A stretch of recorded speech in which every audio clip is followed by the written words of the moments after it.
Hello विद्यार्थी मित्रों, तो चैप्टर नंबर 2 ની અંદર અભ્યાસક્રમમાં જળવાઈ રહેલી છેલ્લી થિયરી પર આપણે જઈ રહ્યા છીએ.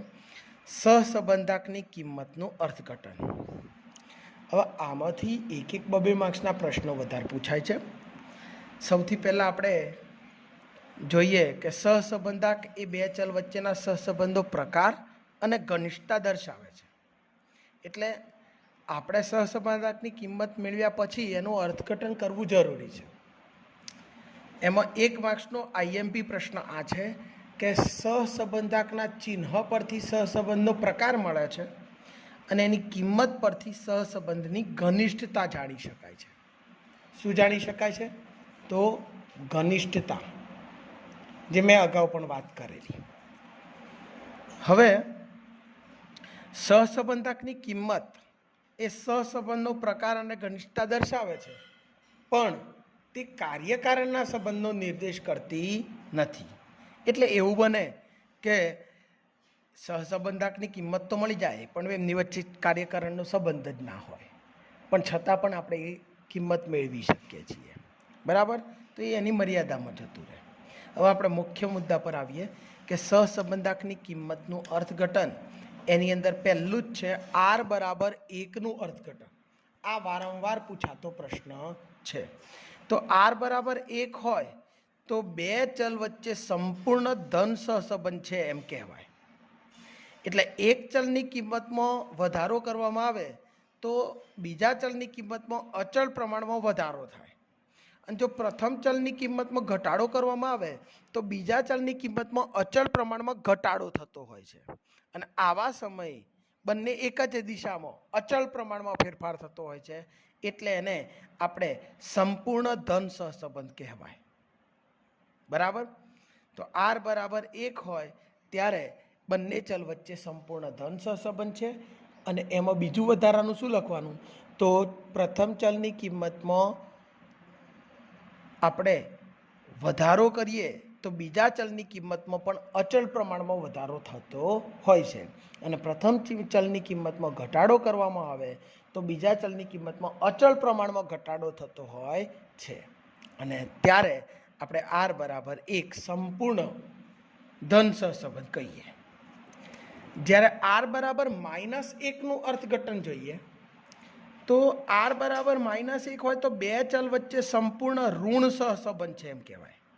એટલે એક ચલની કિંમતમાં વધારો કરીએ તો બીજા ચલની કિંમતમાં અચળ પ્રમાણમાં ઘટાડો થાય, અને પ્રથમ ચલની કિંમતમાં આપણે ઘટાડો કરીએ તો બીજા ચલની કિંમતમાં અચળ પ્રમાણમાં વધારો થાય છે. અને આવા સંજોગોમાં બંને ચલ વચ્ચે સંપૂર્ણ ઋણ સહસંબંધ છે એમ કહેવાય, જે R બરાબર -1 વડે દર્શાવવામાં આવે છે.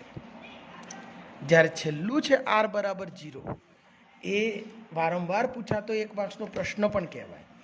R બરાબર 0નો અર્થ એવો થાય કે બંને ચલ વચ્ચે સુરેખ સહસંબંધનો અભાવ છે, પણ સુરેખ સિવાયનો અન્ય કોઈ સહસંબંધ હોઈ શકે. બરાબર? તો R બરાબર 0નો અર્થ એવો કે બે ચલો વચ્ચે સુરેખ સહસંબંધ નથી. ઓકે? બે ચલ વચ્ચે સુરેખ સહસંબંધનો અભાવ છે, પરંતુ સુરેખ સિવાયનો બીજો કોઈ સહસંબંધ હોઈ શકે છે. ઓકે?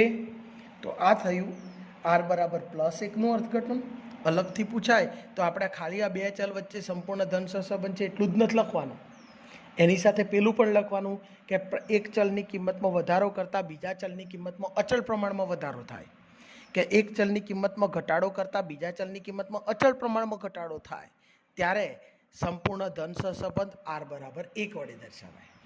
જ્યારે R બરાબર -1માં સંપૂર્ણ ઋણ સહસંબંધ તો ખરો, પણ બીજું શું લખવાનું? તો એક ચલમાં વધારો કરતાં બીજા ચલમાં અચળ પ્રમાણમાં ઘટાડો થાય, કે એક ચલમાં ઘટાડો કરતાં બીજા ચલમાં અચળ પ્રમાણમાં વધારો થાય.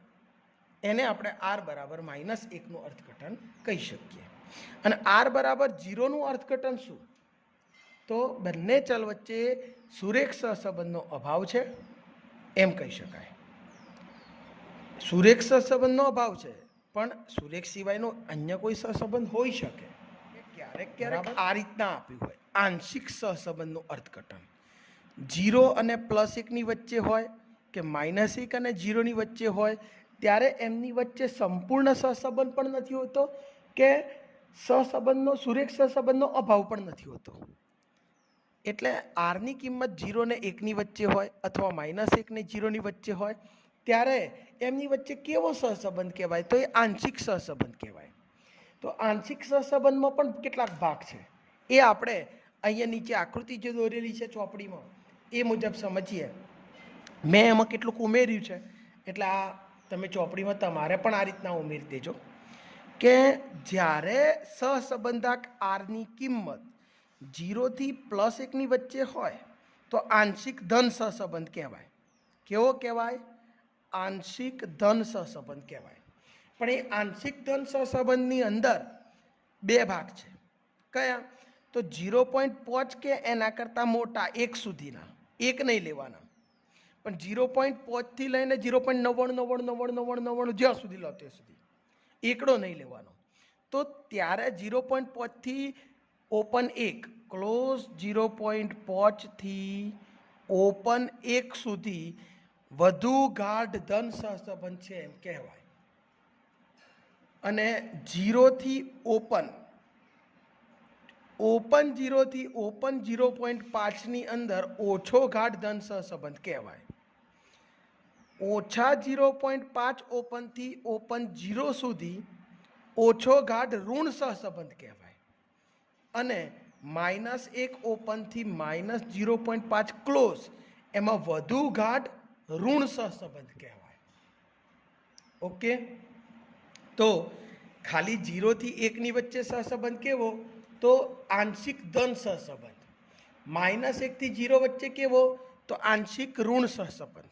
પણ એની અંદર પણ ભાગલા પાડીને કહે તો જ્યારે મોડ આરની કિંમત 1ની વધુ નજીક હોય તો મોડ આરની કિંમત 1ની વધુ નજીક એટલે સંપૂર્ણ સહસંબંધની વધુ નજીક છે એમ કહેવાય.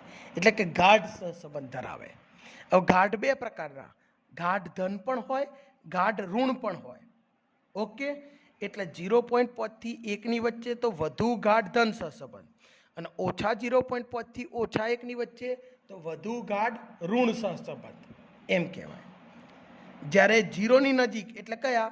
ઓછા 0.5 થી 0 અને 0 થી 0.5.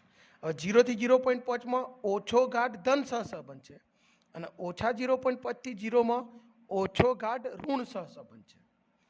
એની મદદથી આપણે જે અંદાજો લખીએ છીએ એ વિશ્વસનીય અંદાજ મેળવી શકતા નથી. ક્યારે? આરની કિંમત 0ની નજીક હોય ત્યારે. પણ જ્યારે મોડ આરની કિંમત 1ની નજીકમાં હોય ત્યારે આપણે ફેરફારની જે અસર છે, એક ચલની કિંમતમાં થતા ફેરફારની અસર બીજા ચલની કિંમતમાં કેવી થશે તેનો વિશ્વસનીય અંદાજ મેળવી શકીએ છીએ. ક્યારે? મોડ આરની કિંમત 1ની નજીક એટલે વધુ ગાઢ ધન કે વધુ ગાઢ ઋણ ત્યારે આપણે વિશ્વસનીય અંદાજ મેળવી શકીએ છીએ. પણ જ્યારે 0ની નજીક હોય ત્યારે આપણે એક ચલની કિંમતમાં થતા ફેરફારની અસરથી બીજા ચલની કિંમતમાં કેવી ફેરફારો થશે એનો વિશ્વસનીય અંદાજ મેળવી શકતા નથી. ક્યારે? 0ની નજીક હોય ત્યારે નથી મેળવી શકતા. 1ની નજીક હોય ત્યારે વધુ સારી રીતે વિશ્વસનીય અંદાજ મેળવી શકીએ છીએ. ઓકે, તો અહીંયા આપણે ચેપ્ટર નંબર 2ની બધી જ થિયરી જે અભ્યાસક્રમમાં જાળવી રાખેલી છે એ આખી બધી જ થિયરીઓ આપણે ભણાવી દીધી. ઓકે, છતાંય તમને કોઈ મુશ્કેલી હોય તો શાળાના વોટ્સઅપ ગ્રુપની અંદર મને તમે પૂછી શકશો.